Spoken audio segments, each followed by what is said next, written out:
تو آج ہمیں کرانا تھا ماہرہ کا اسکول میں ایڈمیشن اور بھائی کو دلوا کے لانا تھا نیو فون۔ تو السلام علیکم، تو کیسے ہیں آپ لوگ؟ امید ہے سب خیریت سے ہوں گے۔ تو آج صبح فجر کی نماز پڑھنے کے بعد ہم سیدھا پہنچ جاتے ہیں اپنی اور وہاں پہنچ کر ہم ہمارا ورک آؤٹ کرنا سٹارٹ کر دیتے ہیں، اور وہاں سے نکل کر ہم سیدھا آ جاتے ہیں اپنے گھر کی طرف۔ گھر آ کر ہم کرتے ہیں اپنا ناشتہ، اور ہم ہمارے کھانے پینے سے فارغ ہو کر ہم سیدھا پہنچ جاتے ہیں جبیر بھائی کی شاپ پر، کیونکہ وہاں پر ہمیں کرنی تھی قرآن شریف کی تلاوت۔ اور قرآن شریف کی تلاوت کرنے کے بعد ہم نکل آتے ہیں اپنے گھر کی طرف۔ گھر آ کر دیکھا کہ امی پکا رہی تھی مٹن، اور پھر امی کے ساتھ مل کر ہم بھی امی کی تھوڑی ہیلپ کرانا سٹارٹ کر دیتے ہیں۔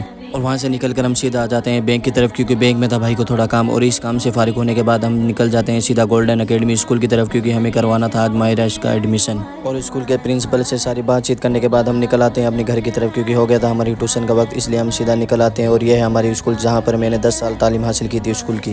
خیر، ساری ٹیوشن سے فارغ ہونے کے بعد اور ارمان کو لاج سبق دینے کے بعد ہم نکل جاتے ہیں موبائل کی شاپ پر، کیونکہ آج ہمیں دلانا تھا بھائی کو فون۔ اور کافی فون دیکھنے کے بعد بھائی اپنا فون کر دیتے ہیں فائنل، اور اس فون کو فائنل کرنے کے بعد ہم بنوانے لگ جاتے ہیں اس فون کا بل۔ اور بل بنوانے کے بعد اور سارا پیمنٹ کر دینے کے بعد اور شریف بھائی کے ہاتھوں سے فون دلوانے کے بعد ہم نکل جاتے ہیں اپنے گھر کی طرف۔ اور راستے میں ہمیں مل جاتے ہیں یہ فیمس گول گپے والا، اس لیے ماہرہ کو گول گپے کھلوانے کے بعد، کیونکہ ماہرہ کے سب سے فیوریٹ، اور فالودہ دلانے کے بعد اور ماہرہ کو آئس کریم دلوانے کے بعد ہم نکل آتے ہیں اپنے گھر کی طرف۔ انشاءاللہ پھر ملیں گے ایک نئی ویڈیو کے ساتھ، تب تک کے لیے خدا حافظ۔